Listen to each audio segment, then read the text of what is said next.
Sneakers and Cleats, the podcast. Welcome back. It is August 4th. This is episode 121. This is the Sneakers and Cleats podcast. Remember to download, rate, review, subscribe. This 5-star rating. Tell a friend, tell an enemy. Don Harris. What's up? How was your weekend? Great. My son Grant and his wife Ellie flew into town from Phoenix. Yeah, it was a weird weekend for you where you didn't have to be in here on a Sunday. So Yeah, it was nice. We got to spend some good family time with both my boys and their wives. Very It's nice. always fun. I always have to pick up the check. That was expensive dinner. Where'd you go? That's a dad thing. Went to North Italia at the Rim. Is it good? I've never been there. It's very good. What'd you get? Yeah. I had meatballs and a salad. They have a really good gorgonzola dressing that I love. But the kids always order the most expensive stuff on the menu. You prefer that or paisanos? Oh, they're both good. I love paisanos. I like the one at North Italia has a really good little pizza. really. Yeah, if you like thin, crispy pizza, really good. There's a place Yeah. called Albis Vitae, which is like right down the street, which is actually really good. Yeah. Knew nothing about it until I just stopped by and I was like, oh, let's get some eggplant parm. It's phenomenal. Anyway, so Don, you had a good weekend. I had a good weekend. We were here. We were watching a lot of the Olympic stuff. We had a lot of couple San Antonians competing this weekend. So it was Olympics nice to are watch. fun. Olympics are awesome. Simone Biles came in.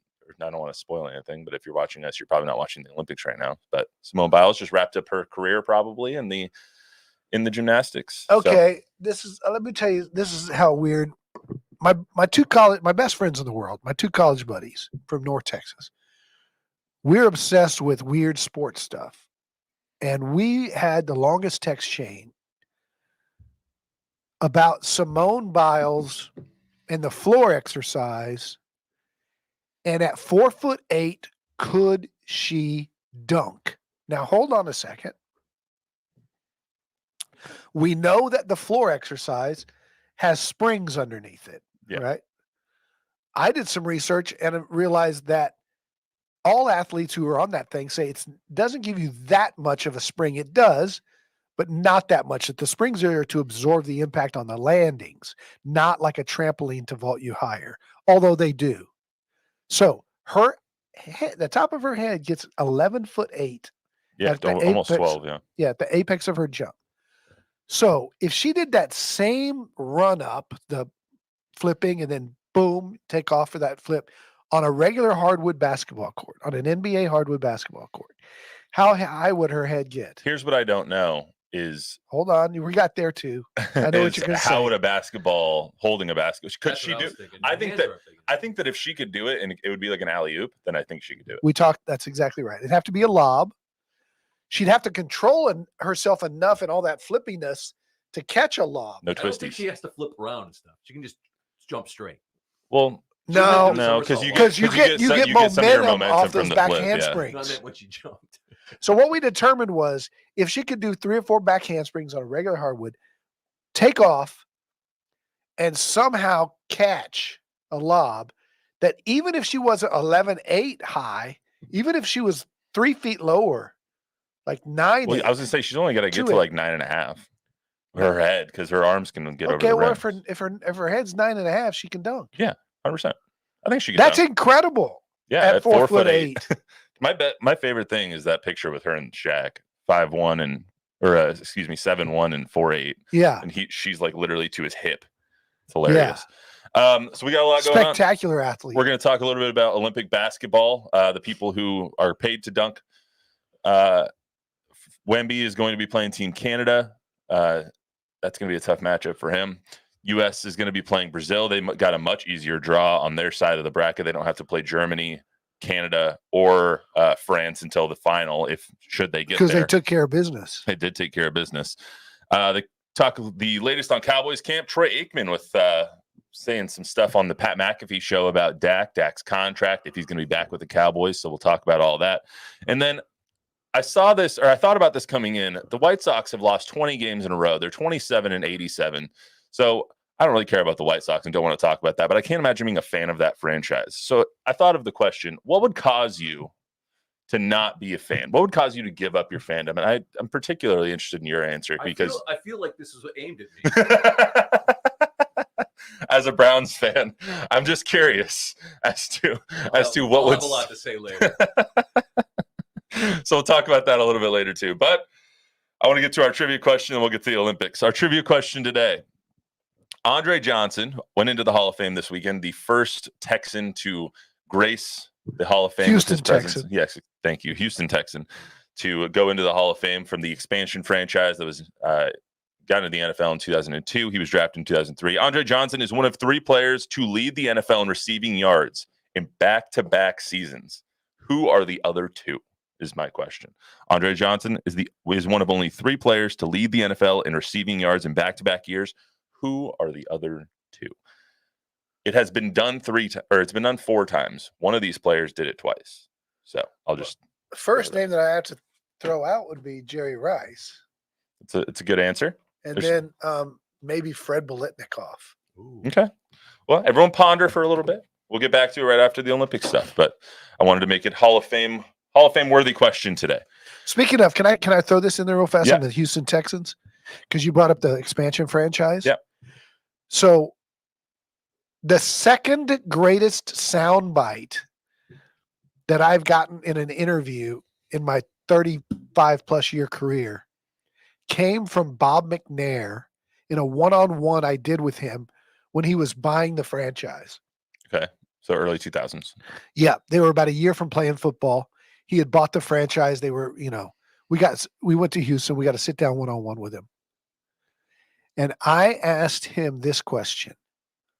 What's it like to write a check for $1 billion?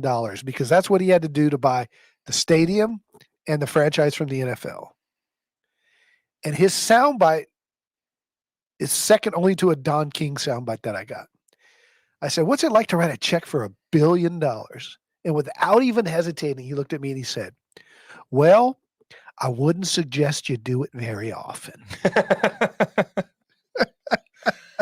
I mean, if I could just do it once. So great. Well, now I want to know what the number 1 quote was. I still have it memorized, I think. It was 1993. Don King was in town for the big opening of the Alamo Dome. The first event in the Alamo Dome, the Julio Cesar Chavez Pernell Whitaker fight. And I don't even know what the question was. But the answer was, it's not Pale Male by Wimma Caprice, not isolation, alienation, or polarization, but friendship, unanimity, and zeal, constricting all negativism to its narrowest form. You really do have that memorized. That's 31 years ago. And I was looking at him like, what does that mean? Yeah. That's the best one. Yeah. It's not isolation, polarization, or alienation, but friendship, unanimity, and zeal, constricting all negativism to its narrowest form. All right. So the Olympics. Don King. Don King. So France lost to Germany pretty handily to kind of fall, and then now they have to play Canada in the quarterfinals. Canada I think, has the second best odds to win the gold medal besides the U.S. Yeah. What did I tell y'all last week about Germany? What did I tell y'all last week about Germany? Moritz Wagner. They're the real deal. Yeah, they are. They're really good, and the Wagner brothers are playing out of their minds. I wouldn't be surprised they won the gold medal. Wagner, you're right. How much pressure do you think Wemby has on himself, on him, and the weight of the nation, kind of, because everyone's kind of been anticipating these Olympics as, okay, well, we're going to see France and they're going to compete for gold, and they won gold before, and what's going to happen here? Well, they won gold in the World Championships. Right. I think there's a lot of pressure on him. Maybe. I don't think there should be, and I don't think there really is, because I think Batum and Gobert and the older guys still see him as their little brother who's they're bringing up. Now, he's still the best player on that team, and I think there is pressure on him because there's so much media attention paid to him. But the fact he's kind of like Anthony Edwards on this Team USA team. It's Kevin Durant, LeBron James's team. And Ant is coming along with them, and they're growing him up. Same thing with France, with Gobert and Batum and those guys. It's just that Wemby's a lot better. Yeah, but I was going to say Anthony Edwards isn't the best player on the team. True. Yeah. Wemby's the best player on the team by far. But he's still 20 years old. So I don't think there's as much pressure as maybe people are putting on him. I don't think he feels that pressure. And I don't think his teammates are putting that pressure on him. That was going to be my next question. It's unfair that he's having to bear that load. If he doesn't play well, they don't play very well at all. Like where's Gobert? Well, Gobert shouldn't be on the floor with him. Where is Gobert? Gobert's not great. He's just not very good. And him on the floor with Wemby does not help because the spacing's horrible. But you know what? I don't hold international ball against anybody. Tim Duncan wasn't. You guys know how much I love Tim Duncan and how I will defend his record as the third greatest player in the history of the game.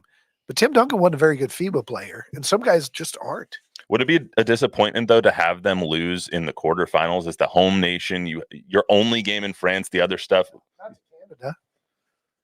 I don't know. I don't really think it matters who you lose to. Canada's really good. I mean, Canada's good. I think, too, the casual fan who's not looking at it all, yes, all that will be true. Stephen A. Smith, and it'll be a hot topic when they lose, and he'll get trashed and all that for a day or two. Yes, but that doesn't mean that it's accurately that he should be crucified when they lose to Canada. I think if France loses in the quarterfinals, it wouldn't be as big of a disaster. It wouldn't be as big of like a story as the U.S. not winning at all. Like if the U.S. don't win the gold, it's a bigger disappointment than France losing in the quarters. True. Yeah. That would be my comment on it. Just because the U.S. I feel has the most pressure of anybody. True, always, because that's who should win the gold. This year, I think we all kind of hyped it up in our heads to be a little bit different because you do have such a talented Germany team. You have a talented Canada team. You have a talented French team. The international game has grown so much to where the U.S. is not head and shoulders above everybody anymore. Correct. And so now, why is that so hard for people to comprehend? And it's been that way for, I don't know, since Manu beat them in 2004. Now, they did regroup and come back and win all the Olympics since. Didn't France win in 2004 in Greece? Argentina win the gold that year? Yeah. Huh. Manu. France has never won gold at the Olympics in basketball. So what do you think of Wemby's play so far in the Olympics? Spotty. You see signs of what he does, but he's been pushed around a lot. Those German Wagner boys beat him up pretty good. Well, he also isn't getting that much help. Like Evan Fournier has been bad. Nicholas Batum has been not great because he's an older player now. This is probably his last Olympics. They don't have a great team. Canada's better. Germany's better. They don't. I mean, Ntilikina couldn't make it in the NBA for a reason. I mean, Bilal Coulibaly is second-year player. I mean, he's young as well. He's going to be good in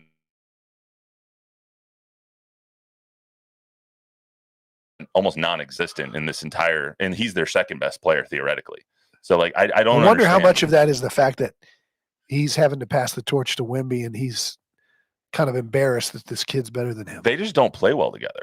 True. Like when they're on the floor together, France is a worse team. True. So when you're looking at this stuff, do you think that it's still? But I mean, we've seen 12 games so far in these Olympics from all the teams. The U.S. is the best team. The U.S. should win, but because it's not a series, anything can happen in one game, like South Sudan. They should win, but Canada and Germany are very much capable of beating them on any given day. I think Canada could win it all. Yeah. It's going to depend on who comes out of there, though, but the U.S. got by really easily. They're going to have to play Brazil, and then they're going to have to play either Greece or not Greece, Australia, or I'm forgetting the fourth team. But they got off pretty easy on their side of the bracket. They should cruise to the finals. Yeah, I think they'll have to play Serbia or Australia. Serbia is good, but see, like Bogdanovic went off for 30. If Shea can go off, Patty Mills' team's pretty good. They're pretty good. Do you think this is the most parity that have been in the Olympics for a long time? The last one was really good. 2021? Yeah. But this one's better. Yeah, you just have so many. Like Shai Gilgeous-Alexander was second in MVP voting, third in MVP voting. He's playing for Canada. Yeah. I mean, you have so many good players all over the place. You have NBA talent all over the world now, instead of just located in one or two different countries, like in 2004 with Argentina. And that's what I was saying. Like, why is it so hard to comprehend? Like when Charles Barkley and Bird and Magic were the Dream Team in '92, there were like 9 other NBA players on all the other teams combined, and now there's like, what is it, 55, 56? Something like that. So the world has gotten so much better. Huh? Tell me the story of South Sudan. Like explain. They have a couple NBA players there too. So Royal Ivy, who played at the University of Texas, played in the NBA for, I think, like 8 years, is their national team coach. They've got kids that are playing at Baylor. They got a couple of NBA players I don't know that are, they would be the equivalent of Dominic Barlow. Yeah, they have 10th men on the roster. Yeah. But what I don't know is the story of their country. Like, how long has South Sudan been around? Because the other day I was building a scoreboard and I went in our graphics package, and their flag does not exist in our graphics package. What I read the other day actually is that their whole men's Olympics team, basketball team, is being fronted by Luol Deng. Yeah, who is a very good NBA player. He made a lot of money in his day, but the whole thing's being paid for by Luol Deng. Yeah, which I like. I just don't know the logistics behind all of it. So. Yeah, I don't know. When did they split from regular Sudan? The Sudan, yeah. I don't think there's like one indoor basketball court in the country. Yeah. Do you think you could find South Sudan on a map if I gave you a map? If you showed me Sudan, I'd probably look to the south. But if I just gave you if I gave you a map of Africa, no. Do you think you could find South Sudan? I have trouble finding France. No. I'm embarrassed to say I could not. I'm happy to say I could. We did that the other day. I don't know why I was sitting there with my friends, and they're like, "Find South Sudan." But do we not know when it split? Somebody who's watching this, tell us. Educate us. I don't know the history of South Sudan. Well, it's recent. It's not on my 3-page sheet here. It's recent. I think that the U.S. will still win. They're still going to win. Agreed. They're going to win their 5th gold medal in a row, and this is all going to be for naught. Wemby's going to be fine. He's going to play well against Canada. They don't have a lot of big men. They'll be fine. The only time they didn't win gold was the Russian Rob job in 72, and then 2004 with Manu. Yep, and Luis Scola on that team too. Yes. All right, let's get to the trivia answer real quick while Bob is looking up South Sudan facts. 2011, declared and recognized in 2011. There you go. Trivia question was, Andre Johnson is one of 3 players to lead the NFL in receiving yards in back-to-back years. Who are the other 2? My guess was Jerry Rice and Fred Biletnikoff. Those are your 2 guesses. We're locking it in?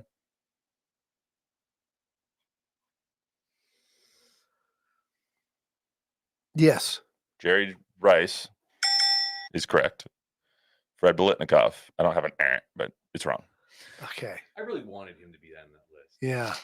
Jerry Rice is the only player. Hold on. Let me just tell you, Jerry. Jerry led in 89 and 90, and then he did it for 3 consecutive years in 93, 94, 95. So he's the only player to ever lead. Who threw the ball a lot when nobody else did? Like Dan Marino, but he had 3 or 4 it's guys. Far more recent than that. It's actually after Andre Johnson did it. Andre Johnson did it in 08, 09. Terrell Owens. Nope. I give up. Moss? Nope. I don't know. Megatron. Yeah. He was the only person that could catch the ball on that team. So Matthew Stafford just kept throwing it to him. 11 and 12 are the years that he did it. 2011, 2012. One of those underrated player. Hall of Famer. One of those years is when he set the all-time receiving record for the season. I think it was 1,908 yards or something like that in a 16-game season. Georgia Tech Yellow Jacket. You say Red Jacket. Ramblin' Wreck is what I was going to say. But yeah, Calvin Johnson, Andre Johnson, and Jerry Rice are the 3 people to lead the NFL in receiving yards in back-to-back seasons ever in NFL history. So, interestingly enough, speaking of NFL history, Dak Prescott maybe going to be named the highest-paid player in NFL history, and a former Cowboys quarterback seems to think that is going to be it. Troy Aikman was on the Pat McAfee show on Tuesday, and he talked a lot about Dak, his contract, if he's going to be the highest paid player, and if he is the highest paid player, is it going to be with the Dallas Cowboys? What I respect so much about Dak, one is he's a great leader. He's a great person, but he's an old school guy in that he doesn't care about anything but winning. And it frustrates him beyond imagination that they haven't had more success in the postseason. And it's the only thing that's keeping him from really being mentioned with Pat Mahomes and some of the other greats. It feels like it's a lame duck year down there, though, doesn't it? Hey. Well, it does. Doesn't it? If he breaks through this year, I mean, I do believe he's going to be the first quarterback to $60 million. And from Jerry or somewhere else?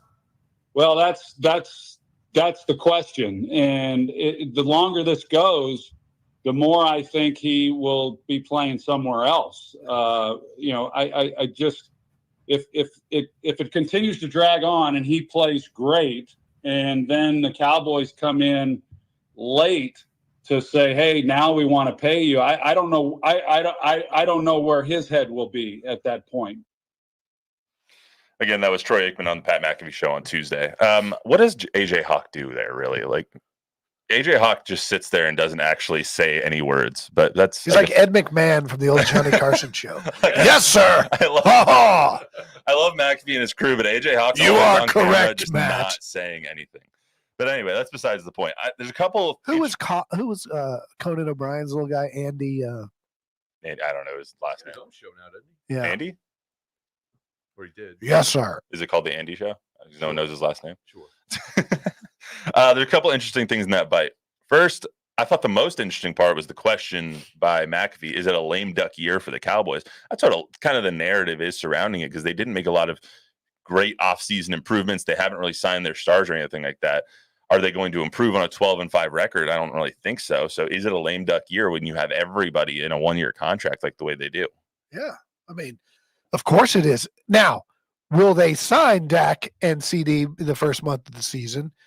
Then it changes everything. But McCarthy certainly is a lame duck. And at this point, Dak is. And from Jerry's comments on opening day, see, Jerry goes all over the place. He tells us opening day, we're all in for this year. Let's just focus on this year. Now, a lot of us have a lot of stake 2-3 years down the road, but I want us to just focus on 1 year. So you're like, okay, he's not going to sign Dak all year. He's going to make him play it out, see how he does in the playoffs, and then decide if he wants to offer him a big deal. But then he comes back 2 days later and goes, we're working on it. We're talking. It's positive. But then you heard from Troy right there. Like, if they do that, what's to say that they're going to be able to sign him in this offseason? Correct. Like, if you allow him to be a free agent, he's exactly that. He can go anywhere he wants, and he's going to get a significantly better offer from somewhere else than the Cowboys. Not necessarily. I think so. Well, first of all, if you're Jerry and he doesn't win you a playoff game, you don't want him anyway. Secondly, if he does win you a playoff game and you're prepared to match any offer, 60, whatever, if you're Dak, you're tempted to go somewhere else because this team didn't have faith in you or hung you out to dry or sent you through a lame duck season. But at the end of the day, if you're a quarterback with the star on the helmet, ask Troy Aikman, ask Tony Romo, you're much more valuable after football, ask Tom Brady, in getting one of those $100 million deals to be an analyst. See, I don't buy that. I see that it's happened in the past. Roger Staubach is obviously a billionaire now. Troy is one of the best play-by-play people that you'll have, or analysts, that you'll have. But he's played for them for 9 years. After this year, it'll be 9 years with the star on your helmet. I don't think it matters where you go after that. Like, you were the Cowboys quarterback for 9 seasons before that. Yeah, maybe. And you see, like, Patrick Mahomes is a superstar, maybe because he's the best player in the world. But Patrick Mahomes is a superstar where he is. Lamar Jackson is a superstar in Baltimore. Like, you see, Joe Burrow is a superstar in Cincinnati. I don't think you need the star on your helmet right now anymore. Like, I just don't think that's how it goes. It's blasphemy. It's Cowboys blasphemy right there. Well, how so? You don't need the star on your helmet to be a star after football.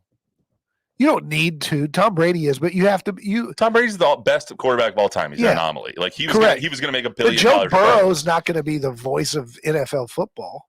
Look at Drew Brees. He could be if you wanted to. No, Drew Brees couldn't. Drew Brees could. They tried to make him. So, well, some people also don't have that skill set. Yeah, Patrick Mahomes' voice, he has no shot of being in broadcasting. I don't think he wants to. He owns part of the Royals. He's already $500 million. Like, yeah, he's got other things going on. If you want to be an analyst, sure, being a Cowboy is great. But I don't think that Dak needs to end his career a Cowboy to have a great career post-football. That's a valid point. I'm not going to argue it. I think that there's a real possibility that he goes somewhere else, especially because of this quote that he said the other day.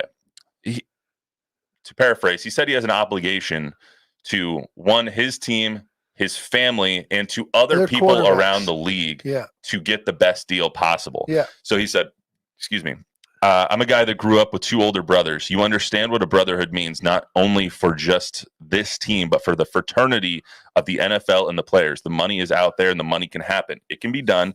There's ways to make everything work for both sides. That's in the sense it's always about pushing the envelope for the next man.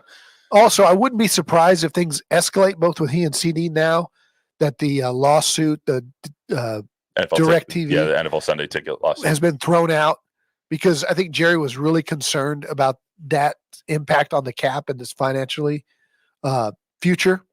And so now that that's been thrown out, I think Jerry might expedite negotiations. I wouldn't be surprised if CD's signed this week. No, not at all. Dak's just a whole nother beast, because you have to. I don't think anybody has the correct sense, except for Jerry and Steven, of what dollar they're willing to go to. Nobody understands that point. And I'm with Jerry and I'm with Steven, and I don't get this Dak $60 million number. Dak's the 10th best quarterback in the NFL. Why does he have to be the highest paid? According to other NFL players, he's the 16th best player in the NFL. And he's the 5th best quarterback. Okay, then pay him the 5th best quarterback number. Well, that doesn't add up, because Why? Because Trevor Lawrence isn't the 5th best quarterback, and he's the highest paid quarterback in the NFL right now. So why would you overpay a guy who's not that great? Because that's the market value right now. The market value should be he's what the it 5th should best be, quarterback. What it should be is different than what it is. Okay. I mean, Patrick Mahomes is the best quarterback. He's not being paid the best. But he was when he got that deal. Correct.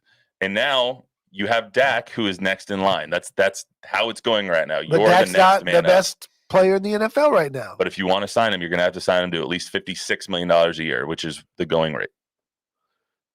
$56 million a year would make him the highest paid quarterback I in the would history give of him the NFL. $1 more than Trevor Lawrence got. They're not going to take it. Well, I mean, that's the name of the game. That's building the team. You decide where you're going to put your money. Yeah. Honestly, this is all Deshaun Watson's fault. It is. It's all the Browns' fault, to be honest. Yeah, what were they thinking? And that gets us to the last question. And speaking of the Browns, that gets us to our last question. You gotta let me know when you sneeze so I can mute your mic real quick. I turned. So the White Sox have lost 20 straight games. They're 27-87. They could win every game the rest of the season. They would still be 12 games under 500. I don't know how anybody is still going to the games. I don't know how anybody's still a White Sox fan, but it led me to the question of what would it take for you to not be a fan of your team anymore? Bob, I'm going to ask you first.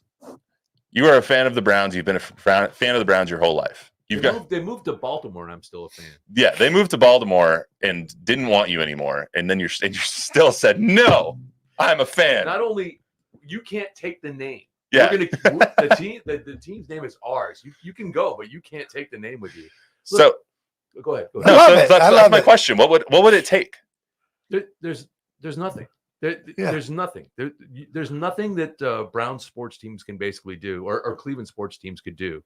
I mean, they could change their name to something stupid like the Guardians, and we'll still be fans. You know, it's a huge sports town. You get like the little babies are dressed up in their Cleveland sports gear from the moment they're born. That's like child abuse. And yeah, it is. And you live it your whole life, and it's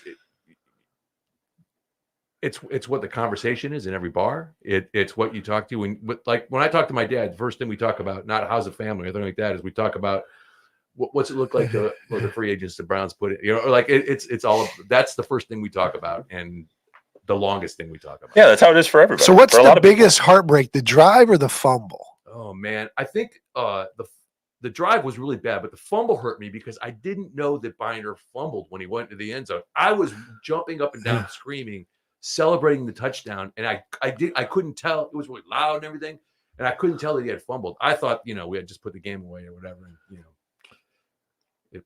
I think the drive's better. Then something else I don't know if you know this, Bob. The very first time I appeared on Channel 4, which was, I think, the fall of '89. But the very first story I did was went to the Cleveland Browns backers watch party. Was that the Galaxy? Tom Deschamps, and I think Tom's gone now. He's probably passed on because it's been 35 years. Was that at a pool hall? No, it was at a little. Yes. Yeah, the Galaxy. It was used to be called the Galaxy Pool Hall. Yeah.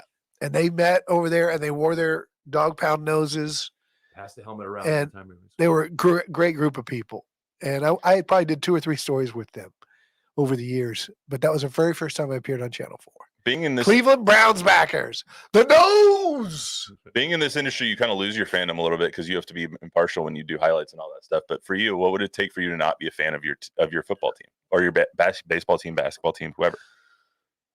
First of all, baseball, White Sox fans, you don't go to a baseball game for win or loss. You go for hot dog and beer. So because we've had the missions this whole time. Yeah. You don't care if they win. $2 hot dog beer night. Was great. Yeah. Tuesday nights, baby. I grew up here as a hardcore Spurs fan. I named my son Landry after Tom Landry of the Cowboys. So I grew up, but I got to say, and I hate to say this out loud, but I've lost my fandom because of the job I'm in, right? So I've had to cover the Cowboys. So I don't root for the Cowboys on Sundays. There's nothing in my gut that like, oh, if it's a big play and it's a playoff game where I'm sweating it like I was when my kids were playing or the Spurs. Mm-hmm. The Spurs I'm still a fan of that way. Like I'm watching for the Spurs and for the Cowboys. I don't know. You've covered them more intimately. Like the Spurs are here. They're your hometown team. Yeah. You've covered them for 35 years now. Yeah, and I mean I went to the arena when I was 10 years old, the old hemisphere. I mean, so that's so deep in me that I always like when the Spurs were playing the Lakers in the finals in 14, I'm sweating out those finishes. Mm-hmm. I was sick at my stomach after the Ray Allen shot for a month, but with the Cowboys, I want to, Well, I think everyone has their team that they live and die with. Like, yeah. I have a favorite baseball team, basketball team, football team, hockey team, but I live and die with my favorite football team. Like the Broncos, I'm reading every blog. I'm reading a training camp post. I'm watching the press conferences every day. Like I'm a Heat fan as well, but I don't live and die with the Heat as much as I do with the Denver Broncos. I don't know if there's anything that they could do that would make me not a fan. Like they could probably lose for 20 consecutive seasons, which they're well on track to do. And I would probably still be a fan, barring some like OJ Simpson like scandal. Even then, I would be like, just kick that guy off. You know what's interesting? I think I've gotten my fandom back recently. I rooted really hard and got really nervous at the end of UTSA games with Frank Harris playing quarterback. That was gonna be my other point. I feel like when you're in this industry, you root for people. Yeah, more like 100. Wherever Jeff goes after UTSA, because I'll root for him. I will always root for Jeff Traylor. And like I said, unless some huge scandal comes on for somebody, then I don't root for that person anymore. You root for people more when you know them. Right. Yeah, when you know them. Right. Like we root for here in San Antonio, we root for Andrew Hudson, who just ran the 200 meter because he's from Steele High School. We root for people like that. But I don't even think like in those scenarios, your fandom goes away for your team or for your people. I remember people killed me because I was rooting for Manu and the Argentinians against Team USA back in 2004. Oh, well, but Tim was on that team and Pop was on that team, and I was rooting for Manu. A lot of people love Manu. I think the owner is the closest thing. Like Art Modell. We hated Art Modell. Yeah. And like I don't know if you remember Ted Stepien. Oh yeah. Like Cavs owner. He was awful. Yeah, well, also awful man. I mean, that's the closest I think you could get is by the owner just like disrespecting the fans. Well, like Donald Sterling. Donald Sterling. If they didn't get rid of Donald Sterling, I think the Clippers would have lost a lot of fans. Yeah. I mean, they don't. One of their 2 fans that they have. But Ballmer's done a lot of good things to bring them back. So I mean, I get that. I think if the ownership group is bad enough that they could really turn some people off. But all right, I just thought that was a good conversation. So that's all we got for you today on the Sneakers Cleats podcast. Remember, shout out Tom Guerrero. Download, rate, review, subscribe, give us a 5-star rating, tell a friend, tell an enemy. Tom, if you want to tell us your take, let us know. If anyone else has any hot takes or wants to tell me what would cause you to, put your fandom aside, put it in the comments. I'll go respond to a lot of them in the YouTube and Facebook and, wherever else we're streaming. I think we're streaming on Instagram as well. So anyway, that's all we got for you today. We'll see you back here on Thursday.